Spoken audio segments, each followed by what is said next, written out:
আমরা যে সুখে আছি, শান্তিতে আছি, এটা অনেকের ভালো লাগে না, ঠিক কিনা বলেন? আমাদের মধ্যে সাম্প্রদায়িক সম্প্রীতি, সৌহার্দ্যপূর্ণ আচরণ, ভালোবাসা, এটা আবহমান কাল ধরে আছে। তার প্রমাণ, আমরা তাফসিরুল মাহফিলের আয়োজন করলে আমাদের হিন্দু ভাইরা ডিস্টার্ব করে না, ঠিক কিনা? এবং আমি যদি বলি হাত তোলেন, হিন্দু ধর্মের কারা কারা এসেছেন, কত শত কত হাজার যে হাত উঠবে, আপনি অবাক হয়ে যাবেন। আমি চাচ্ছি না হাত উঠাতে। খুলনাতে সর্বশেষ যে আমি প্রোগ্রাম করে গেলাম, সেখানে কয়েকশো হিন্দু ভাই আসছে আমাদের আলোচনা শুনতে, আলহামদুলিল্লাহ। অনেক বৌদ্ধরা আসে, অনেক খ্রিস্টানরা আসে। এবার সফরেও অনেক হিন্দু ভাইরা আমার সাথে দেখা করেছে। তারা বলেছে, হুজুর আমরা আপনার আলোচনা শুনি, আলহামদুলিল্লাহ বলেন। So it's our responsibility to present our religion to our non-Muslim brothers and sisters. আমাদের অমুসলিম ভাই বোনদের কাছে ইসলামের সৌন্দর্য তুলে ধরা, এটা আমাদের দায়িত্ব। We all are the ambassador of Islam. আমরা প্রত্যেকে দায়িত্বশীল, আমরা প্রত্যেকে এক একজন ইসলামের অ্যাম্বাসেডর, আলহামদুলিল্লাহ বলেন। এজন্য এমন ভাবে দ্য বিউটি অফ ইসলাম, ইসলামের সৌন্দর্য আমাদেরকে ফুটিয়ে তুলতে হবে, যাতে করে নন মুসলিমরা শাহাদা পড়ে, কালিমা পড়ে মুসলমান হয়ে যায়। অনেক নন মুসলিম ভাই বোন আমাদের হাতে শাহাদা পড়ে, কালিমা পড়ে মুসলমান হয়েছে, অনেক। সো আমরা যেন ইসলামের বিউটিটাকে তুলে ধরতে পারি, এবং এই যে সম্প্রীতি, এটাকে যেন আমরা অটুট রাখতে পারি।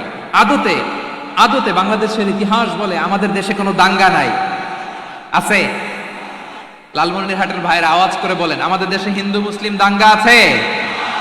আমরা ভাই ভাই, আওয়াজ করে বলুন তো, আমরা কি ভাই ভাই? কিন্তু কিছু দুষ্ট লোক আছে, তারা আমাদের সম্পর্কের মধ্যে ফাটল ধরাতে চায়, ঠিক কিনা বলেন? মাঝে মাঝে ঝগড়া লাগাতে চায়। দেখবেন পত্রপত্রিকায় দেখা যায় বিভিন্ন ধর্মীয় উপাসনালয়গুলোতে হামলা চালানো হয়। এগুলো রাজনৈতিক উদ্দেশ্য প্রণোদিত, এগুলোর সাথে ইসলামের কোনো সম্পর্ক নাই। এজন্য এই দুর্বৃত্তদের ব্যাপারে আমাদের সাবধান থাকতে হবে। আমরা সবসময় যেমনি ঐক্যবদ্ধ, ইউনাইটেড, আমরা যদি এরকম ইউনাইটেড থাকি, এই সমস্ত দুর্বৃত্তদের কালো হাত ভেঙে দিতে আমাদের 1 ঘন্টাও লাগবে না। চিল্লায় বলো ঠিক কিনা? আমরা সংঘবদ্ধ থাকবো। এই যে আমাদের পিসফুল কোএক্সিস্টেন্স, শান্তিপূর্ণ সহাবস্থান। হিন্দুরা পূজা করে, যেদিন হিন্দুদের পূজা অনুষ্ঠান, আমরা ওই দিন তাফসির মাহফিল করি না, ঠিক কিনা বলেন? যেদিন আমাদের তাফসিরুল কোরআনের প্রোগ্রাম, ওই দিন আমাদের হিন্দু ভাইরা ডিস্টার্ব করে না, সুবহানাল্লাহ। হিন্দুদের পূজা অনুষ্ঠানে মাদ্রাসার ছাত্র যে পাহারা দেয়, গোটা বিশ্বে এরকম দৃষ্টান্ত নজির বিরল, ঠিক কিনা বলেন?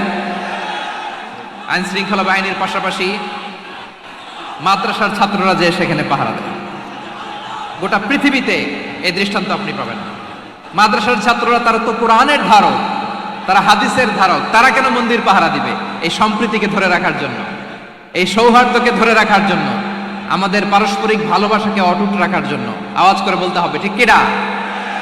এখন বলেন, আমাদের এই ভালোবাসা অটুট থাক, আমরা চাই কি চাই না?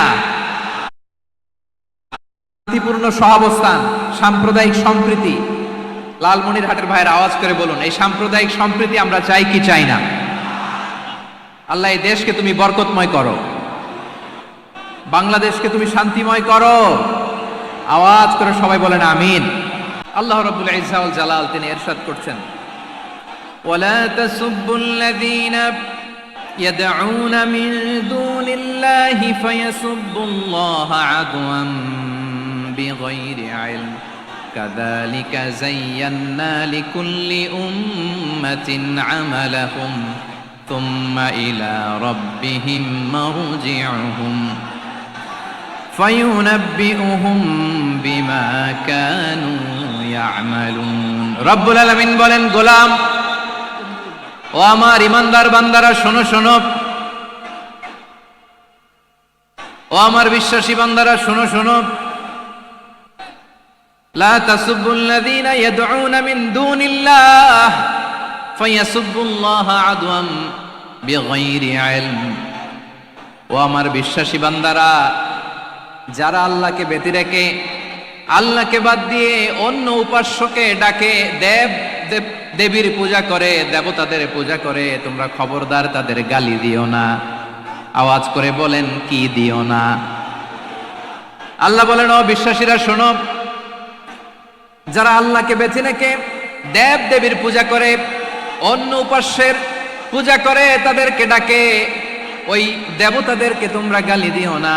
যদি ওই দেবতাদেরকে গালি দাও তাহলে ভুলবশত, শত্রুতাবশত তারা তোমাদের রব আল্লাহকে গালি দেবে, ঠিক কিনা? তোমরা যদি তাদের দেবতাদের গালি দাও, ওরা রেগে তোমার আল্লাহরে গালি দিবে, তাহলে আল্লাহরে গালি খাওয়ানোর কারণ হয়ে গেলাম আমি, ঠিক কিনা বলেন?